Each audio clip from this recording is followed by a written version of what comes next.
Le 3 août 1934, Émile Morino, le maire de la ville, laisse courir la rumeur qu'un soldat juif ivre aurait uriné sur le mur d'une mosquée. S'y ajoute celle, fausse elle aussi, de l'assassinat par des juifs du docteur Benjeloul, un leader nationaliste arabe.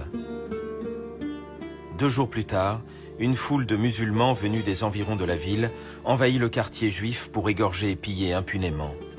Car soldats et policiers postés autour du quartier refusent d'intervenir. Parmi les 25 juifs assassinés, 5 enfants âgés de 6 mois à 10 ans. Et puis on regardait par le balcon, on avait un très grand balcon. On voyait les gens courir d'une famille à l'autre. Ils rentraient dans les maisons. D'abord, ils ont commencé par une famille à Tali. C'était des imprimeurs. Ils ont commencé par là. Ils avaient une fille, leur grande fille qui était sage-femme, qui venait d'arriver d'un accouchement. En rentrant, ils l'ont égorgée, ils l'ont ouvert le ventre.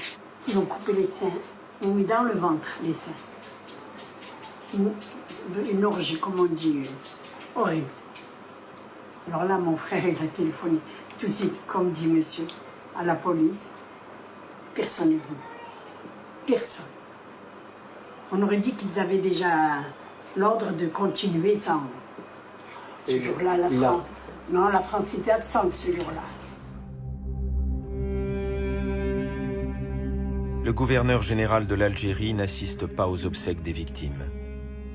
Et quand une enquête est demandée sur ces événements, on ordonne à la communauté juive de s'abstenir de toute provocation et de montrer moins de morgue.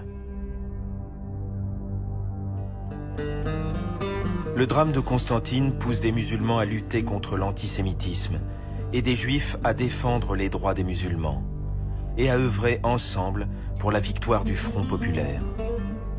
Une note des renseignements généraux s'inquiète même de ces rapprochements. Après les élections de 1936, les antisémites se déchaînent. À Oran, le maire Gabriel Lambert, ancien officier et prêtre défroqué, le casque colonial sur la tête, dénonce le Front populaire comme une manifestation de l'impérialisme juif et exige la mobilisation générale contre les juifs. Alors que les partis fascistes français comme le PPF de Doriot veulent enrôler les musulmans, les principaux leaders nationalistes ne sont pas dupes de l'instrumentalisation qui est faite du décret Crémieux.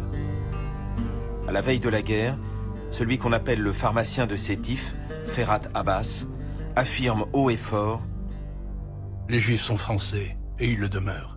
Et ce n'est que justice. Il serait intolérable que certains néo-français veuillent faire la loi chez nous et contre nous. Libre à eux de nous exploiter, libre à eux de s'enrichir, ceci jusqu'à nouvel ordre. Et faire du racisme en Algérie contre les Algériens, halte là.